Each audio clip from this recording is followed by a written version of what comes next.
Hello, my name is Jade Leatham. I am a multi-hyphenate creative and the author of the Mirror series, which includes Mirror Mirror, Smoke and Mirrors, and Shattered Glass. My first book in the series, Mirror Mirror, I published in January. The second book, Smoke and Mirrors, will be published September 15th, and the final book in the series, Shattered Glass, will be published on the 18th of December. I am so excited to share my work with you. The main characters are from Dominica and Honduras. I wanted to write characters that represent so many demographics that make up the Caribbean. So the female lead is Aurelie Paquette. She is Afro-Calinago from Dominica, which I call Write-Tukubuli in the book. And the male main character, his name is Diego Torres. He is of Hispanic and Garifuna descent from Honduras.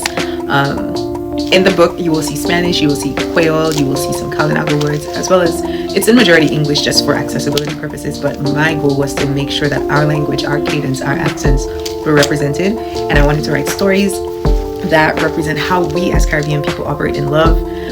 Oftentimes, romance novels are using tropes of damsels in distress, and we know that our romance looks a little different in the Caribbean, and I wanted to represent that. The Mirror series is my first series. I also won the Elizabeth Nunez Caribbean Writers Award, and with an excerpt called Jungle Siren, and that has been the launchpad for my second series called Warlike, which is going to go into mysticism and a little bit of fantasy when it comes to Amerindian folklore from the Caribbean. So it's gonna be pretty cool. I hope you guys get to know me and stick around on my author journey, and that ultimately ends with, or not ends, but results in the expansion of my filmmaker journey, where I can bring these stories into visual media, because we deserve to have our stories in print and on film. Hi, so I'm going to read an excerpt from chapter 7 of my book, Mirror Mirror.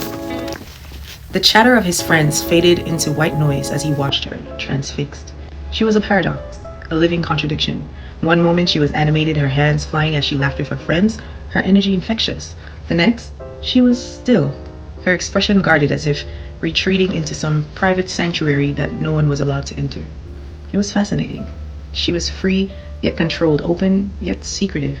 She gave only what she wanted to give, and Diego found himself desperate to uncover the rest.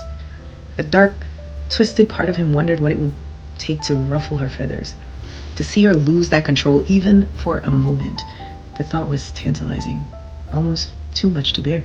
He hadn't thought it possible until their little exchange across the room. The shock on her face, the flicker of fear. It was as if he had glimpsed something forbidden, the side of her she kept hidden from the world. And now, he wanted more. He wanted to peel back every layer and step into that forbidden territory and make it his.